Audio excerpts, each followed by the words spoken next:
एक नगर में एक ब्राह्मण रहता था। वह माँ भगवती दुर्गा का परम भक्त था। उसकी एक कन्या थी। ब्राह्मण नियम पूर्वक प्रतिदिन माँ दुर्गा की पूजा और यज्ञ किया करता था। सुमति अर्थात ब्राह्मण की बेटी भी प्रतिदिन इस पूजा में भाग लिया करती थी।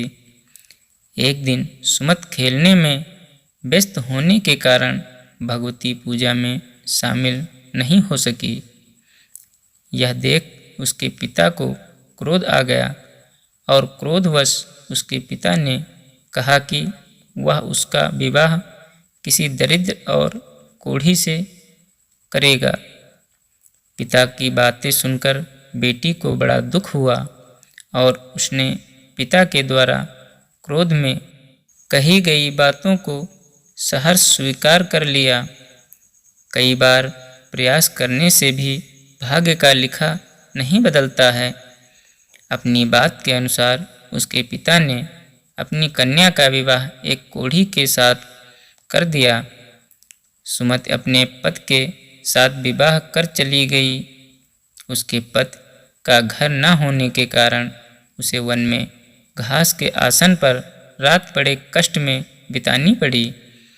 गरीब कन्या की यह दशा देखकर माता भगवती उसके द्वारा पिछले जन्म में की गई उसके पुण्य प्रभाव से प्रकट हुई और सुमति से बोली, हे कन्या, मैं तुम पर प्रसन्न हूँ। मैं तुम्हें कुछ देना चाहती हूँ। मांगो, क्या मांगती हो? इस पर सुमति ने उनसे पूछा कि आप मेरी किस बात पर प्रसन्न हैं।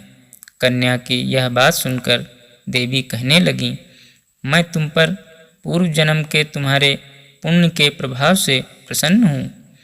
तुम पूर्व जन्म में भील की पतिव्रता स्त्री थी। एक दिन तुम्हारे पति भील द्वारा चोरी करने के कारण तुम दोनों को सिपाहियों ने पकड़कर जेल खाने में कैद कर दिया था।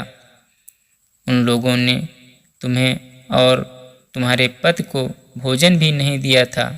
इस प्रकार नवरात्र के दिनों में तुमने ना तो कुछ खाया और ना ही जल पिया, इसलिए 9 दिन तक नवरात्र व्रत का फल तुम्हें प्राप्त हुआ। हे ब्रह्माणी, उन दिनों अनजाने में जो व्रत हुआ, उस व्रत के प्रभाव से प्रसन्न होकर आज मैं तुम्हें मनोवांछित वरदान दे रही हूँ।